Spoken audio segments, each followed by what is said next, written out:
Hello दोस्तों, astro stock prediction में आपका स्वागत है। नक्षत्र ज्योतिष, कृष्णमूर्ति ज्योतिष, अष्टक वर्ग, न्यूमरोलॉजी, इन सभी शास्त्रों का यूज करके आने वाले दिन का प्रेडिक्शन मैं बोलने जा रहा हूँ। आने वाला दिन 28 अगस्त 2026 यानी शुक्रवार, हफ्ते का आखिरी दिन। ओम श्री गणेशाय नमः। चैनल के डिस्क्रिप्शन बॉक्स में बिलो द टाइटल डिस्क्लेमर रखा है, कृपया आप पढ़िए। यानी एज पर डिस्क्लेमर, ये एजुकेशनल प्रोग्राम है। इसके तहत जो भी मैं बोल रहा हूँ ये मेरी पर्सनल राय है, मेरी खुद की राय है। आपके प्रॉफिट या लॉस, लाभ या हानि के लिए मैं और मेरा चैनल जिम्मेदार नहीं रहेंगे, रिस्पॉन्सिबल नहीं रहेंगे। ये प्लीज़ नोट कर करके। मेरा एस्ट्रो स्टॉक प्रेडिक्शन चैनल केवल और केवल सिर्फ और सिर्फ यूट्यूब पे ही अवेलेबल है, बाकी कहीं नहीं। ये भी नोट कर करके। और किसी भी इन्वेस्टमेंट या ट्रेडिंग के पहले शेयर मार्केट में आप किसी अच्छे से भी रजिस्टर्ड फाइनेंशियल एडवाइजर से कंसल्ट कर सकते हो, एडवाइस ले सकते हो, ताकि आपको लॉस ना हो। चलिए दोस्तों, शुरू करेंगे। आज का दिन एक विशेष चीज़ के लिए जाना जाएगा। दोपहर 3 बजे के बाद आज बहुत ज़बरदस्त वोलेटिलिटी थी। आज बैंकेक्स का मंथली एक्सपायरी का दिन था, और जैसे मैंने देखा अभी थोड़ी देर पहले, 65,000 यानी 65,000 का जो बैंकेक्स का पुट था, वो 6 रुपये से लेके 1,000 तक हो गया सिर्फ 5 मिनट में। दोपहर 3:20 के आसपास सिर्फ 6 रुपये वाला जो पुट था बैंकेक्स का, 65,000 का पुट, ऑप्शन का पुट जो था 6 रुपये का, वो हो गया 1,000 के आसपास गया लगभग। यानी किसी ने 1 लाख रुपए इन्वेस्ट किया तो उसका 25 लाख हो जाता सिर्फ 5 मिनट में। ज़बरदस्त वॉलेटिलिटी आज थी, और ये कैश के कारण हो गई। और ये मंथली एक्सपायरी का जो था, ये बहुत ही डेंजरस है दोस्तों हमारे मार्केट में। इस चीज़ का लोग फ़ायदा उठा सकते हैं, बड़े बड़े लोग। और जो नॉर्मल जो इन्वेस्टर होते हैं या ट्रेडर होते हैं या ऑप्शन बायर्स होते हैं, उनको लॉस हो सकता है, या ऑप्शन राइटर्स को तो बहुत बड़ा लॉस हुआ रहेगा आज। तो इस चीज़ को आपको ध्यान में रखना है कि हमारे मार्केट में अभी भी रेगुलेटरी कंट्रोल ज़रूरी है, बहुत ही अहम है। दूसरी चीज़ जो है, अभी मैंने थोड़ी देर पहले देखा कि विप्रो जो स्टॉक है आईटी का, उसका एडीआर अचानक 5% बढ़ गया। उसकी कोई न्यूज़ आ गई है विप्रो की कि उन्होंने पार्टनरशिप किसी ऐसे फर्म से की है जो वर्ल्ड में ज़बरदस्त है। हो सकता है कल विप्रो गैप अप ओपन हो। खैर, ये तो स्टॉक रिलेटेड चर्चा थी। आज इंडिया विक्स भी ज़बरदस्त बढ़ा 3-4%। और जो इंडिया विक्स जो 10 के आसपास था, वो 10.50 के आसपास के था, वो 11 के ऊपर निकल गया। इंडिया विक्स यानी डर का इंडेक्स बढ़ने का कारण जो है, मार्केट में वोलेटिलिटी ज़बरदस्त है, घबराहट थी मार्केट में। और एक चीज़ आपको ध्यान में रखना है, इंडिया विक्स बढ़ गया, इसके मैंने आपको हमेशा इस एजुकेशनल चैनल में समझाया है कि इंडिया विक्स जब भी बढ़ता है तो एक डर का माहौल होता है मार्केट में, और मार्केट में वोलेटिलिटी होती है, जिस कारण मार्केट में आज बड़ी गिरावट हो गई। और जो बड़ी गिरावट हो गई वो कैश के कारण हो गई, ऐसा बोला जा रहा है। अभी निफ्टी ने 24,100 का लेवल भी तोड़ दिया आज, और 24,090 के आसपास क्लोज हो गया निफ्टी, 24,990 के पास, लगभग 116 पॉइंट माइनस में। वही बैंक निफ्टी लगभग 260-270 पॉइंट, 260-270 पॉइंट माइनस में क्लोज हो गया, और 57,500 के ऊपर क्लोज हो गया, 57,500 के ऊपर बैंक निफ्टी क्लोज हो गया। दोनों इंडेक्सेस माइनस में क्लोज हो गए। एफआई की जो लॉन्ग पोजीशन है इंडेक्स फ्यूचर में, वो अभी भी कम है, 10-11% के आसपास ही है, और शॉर्ट पोजीशन 89-90% के आसपास ही है। यानी अभी भी वो शॉर्ट्स अपने कवर नहीं कर रहे हैं, और ये एक बड़ी चिंता की बात है हमारे इंडियन स्टॉक मार्केट में। आज हेवीवेट जो है, रिलायंस, टीसीएस, इन्फोसिस जैसे बड़े बड़े स्टॉक्स भी गिर गए दोस्तों। लेकिन कुछ स्टॉक्स का मैं जिक्र करना चाहता हूँ कि वो ऑलमोस्ट 52 वीक्स के लो के पास आ गए हैं, या लो तोड़ दिया उन्होंने। जैसे कि आईटीसी जैसा स्ट्रॉन्ग स्टॉक, जो एफएमसीजी स्टॉक का किंग था एक समय, वो लगातार गिर रहा है, और गिरते ही जा रहा है। जब गवर्नमेंट ने टैक्स बढ़ा दिया था, तब से आईटीसी स्टॉक्स गिरते ही जा रहा है। मुझे याद है कोविड के पहले आईटीसी स्टॉक्स 200 के आसपास हुआ करता था, वहाँ से वो लगभग 400-500 तक गया, फिर वहाँ से फिर अभी नीचे आ गया है। लेकिन मैं ये मानता हूँ जो फंडामेंटल जो स्टॉक्स है, जो क्वालिटी स्टॉक्स है, जिनमें बहुत सारे इन्वेस्टर्स आस्ते आस्ते इन्वेस्ट करते हैं, जैसे जैसे गिरता है वैसे ऐसे बहुत सारे स्टॉक्स हैं। लेकिन आपको जो भी इन्वेस्टमेंट ट्रेडिंग करना है, आपके financial civil registered financial adviser से कंसल्ट करें, एडवाइस करें। ये मेरा काम नहीं है, लेकिन मैं कुछ सेक्टर्स का जिक्र करना चाहता हूँ, जैसे कि सीमेंट सेक्टर्स जो लगातार बढ़ रहे थे, क्योंकि रियल एस्टेट बूम बूम चल रहा है, बराबर है। तो उस सेक्टर्स में तेजी है। आईटी के स्टॉक्स जो कुछ महीने पहले, एक आध महीने पहले वो 52 लोग बोला गया था और वहाँ से बाउंस बैक किए थे। तो मेरे कहने का मतलब है कि लो तो हमको पता नहीं है, लेकिन क्वालिटी स्टॉक जो होते हैं हमेशा, और जो बड़े बड़े इन्वेस्टर्स होते हैं, जो ब्लू चिप स्टॉक होते हैं, वो खरीदते हैं दोस्तों नीचे के लेवल पे। जैसे विप्रो भी अभी 52 वीक्स लो के पास आ गया था। देखिए अभी न्यूज़ के कारण अभी 5% एडीआर अब दिखा रहा है। कहने का मतलब है कि ट्रेडिंग करना एक पेशेंस का काम है, जल्दबाजी का काम नहीं है। कुछ भी काम जल्दबाजी का नहीं रहता है दोस्तों, आस्ते आस्ते काम करना पड़ता है। 100% प्रॉफिट आज ही आएगा ऐसा कतई नहीं हो सकता, ये आप भी जानते हो, मैं भी जानता हूँ। ऑप्शन में क्या होता है, ऑप्शन में हीरो या जीरो वाला ही होता है, क्योंकि वो वीकली एक्सपायरी का तो और डेंजरस होता है।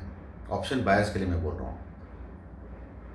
अभी अभी हालांकि कुछ दिन पहले ही सेबी का रिपोर्ट आया था कि लगभग 89% लोग हारते हैं ऑप्शन में और फ्यूचर में। क्यों हारते हैं? ग्रिड यानी लालच। ऑप्शन में आज जैसे आपने देखा, मैंने अभी थोड़ी देर पहले जिक्र किया था कि 65,000 का जो पुट है बैंक का, वो 6 रुपये से 1,000 रुपये हो गया। किसको पता था लेकिन वो ऐसा होगा? नहीं ना, नहीं तो सब करोड़पति हो जाते थे भैया। तो ये चीज़ कभी कभार होती है और ये चीज़ को वॉच करना चाहिए सेबी को। ये चीज़ नहीं होनी चाहिए, ऐसी इतनी बड़ी वॉलेटिलिटी नहीं होनी चाहिए मार्केट में। इस चीज़ को आप ध्यान में रखना चाहिए। डॉलर हल्का सा बढ़ा है, इंडियन रुपीस हल्का सा घटा है। पुट कॉल रेशो निफ्टी का काफ़ी नीचे आ गया है, ओवरसोल्ड के पास आ गया है। अभी निफ्टी में एक बड़ा बाउंस बैक तैयार हो रहा है, क्योंकि आज का जो डाउनफॉल था वो अनएक्सपेक्टेड था, और ये शायद हो सकता है सेंसेक्स की एक्सपायरी के कारण भी हुआ रहेगा, या इस कैश का इफेक्ट भी रहेगा।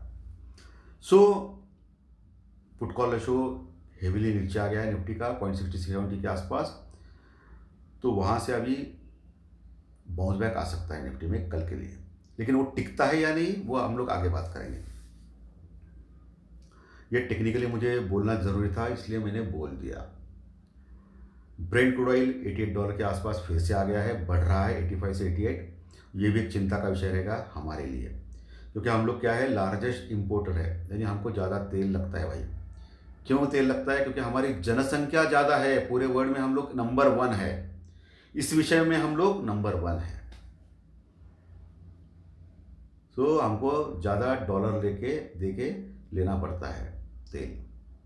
हमारी करेंसी में हम लोग नहीं करते हैं, डॉलर में करना पड़ता है, और इसीलिए डॉलर स्ट्रांग हो रहा है दोस्तों। लेकिन सभी जगह नहीं, रशिया से भी हम लोगों ने वो इंडियन रुपीज़ का किया रहेगा, लेकिन बाकी के जो देश है गल्फ कंट्रीज में डॉलर में ही करना पड़ता है। तो ये $88 के आसपास जो आ गया है वो डेंजरस है ब्रेंट क्रूड ऑयल हमारे लिए। लेकिन मैंने आपको एक रेंज दिया था, आपको याद रहेगा, $92 के ऊपर अगर निकलता है ब्रेंट क्रूड ऑयल तो फिर 9800 तक जाने के चांसेस ज़्यादा है, लेकिन लगातार 2 दिन क्लोज करना चाहिए। ये मुझे लगता है, मैं इसमें विशेषज्ञ नहीं हूँ, जो मैंने अभी तक देखा है उसके ऊपर मैं बोल रहा हूँ। और नीचे $82 के नीचे निकल गया तो फिर $78-76 लगातार 2 दिन क्लोज करना चाहिए।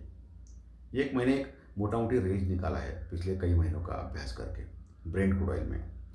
वही गोल्ड में आज ज़बरदस्त गिरावट आ गई 1200 की, 1,58,000 के आसपास प्योर गोल्ड आ चुका है, 1,58,000, जो 1,65,000-66,000 तक गया था। यानी काफ़ी गिरावट गोल्ड में आ चुकी है पिछले 3-4 दिन से।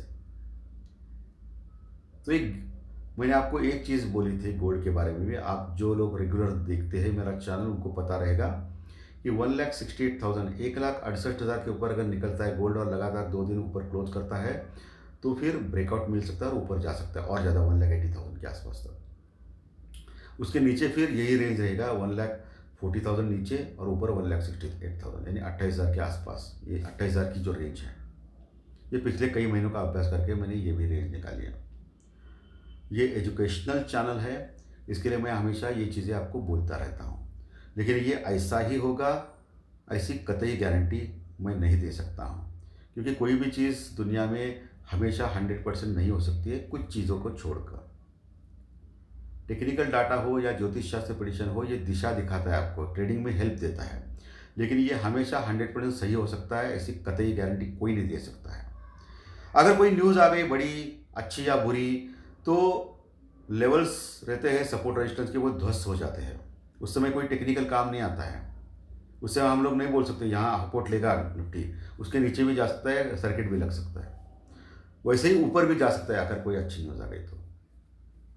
वही चीज़ ज्योतिष शास्त्र प्रेडिक्शन के ऊपर लागू है, हमेशा 100% सही नहीं आ सकता है भाई, एस्ट्रोलॉजी हो या टेक्निकल डाटा हो। चलिए अभी लेवल्स के ऊपर आता है। निफ्टी में अभी नीचे इंपॉर्टेंट लेवल 24,000 24,050 24,000 24,025 है, वहाँ अच्छी पुट राइटिंग है as per option chain analysis, वहाँ से बाउंस बैक आ सकता है। उसके नीचे अगर निकलता है 24,000 यानी प्रिसाइजली 23,980 के नीचे टिकता है 15-20 मिनट, तो एक बड़ा फॉल निफ्टी में फिर से आ सकता है, लेकिन उसके पहले एक बाउंस बैक आ सकता है निफ्टी में। क्यों? क्योंकि पुट कॉल रेशो बहुत कम है, ओवरसोल्ड है, लेकिन एक बार बाउंस बैक करने के बाद फिर नीचे आने का खतरा भी है ना, एज पर टेक्निकल मैं बोल रहा हूँ, इसमें ज्योतिष शास्त्र प्रेडिक्शन नहीं है। नीचे 23,950 का एक सपोर्ट, उसके नीचे 23,800 850 23,800 850 एक स्ट्रॉन्ग सपोर्ट रहेगा जहाँ पुट राइटिंग है। ये मैं बड़े बड़े लेवल्स क्यों बोल रहा हूँ, मैं आगे आपको बोलूँगा क्यों ऐसा बोल रहा हूँ मैं बड़े बड़े लेवल्स कल के लिए। ऊपर 24,200 250 बहुत बड़ा रेजिस्टेंस वर्कआउट लेवल फिर से रहेगा निफ्टी में, वहाँ अच्छी क्वांटिटी में कॉल राइटिंग हो गई है। इतना आसान नहीं रहेगा 24,250 के ऊपर निकलना, अगर निकल गए टिक गए तो फिर 24,450, उसके बाद 24,500 550 एक बड़ा रेजिस्टेंस वर्कआउट रहेगा, लेवल रहेगा निफ्टी में कल के लिए 24,500 550, जहाँ कॉल राइटर्स है 24,550 यानी 24,550 के ऊपर निकलता है तो एक बड़ी तेजी आ सकती है निफ्टी में।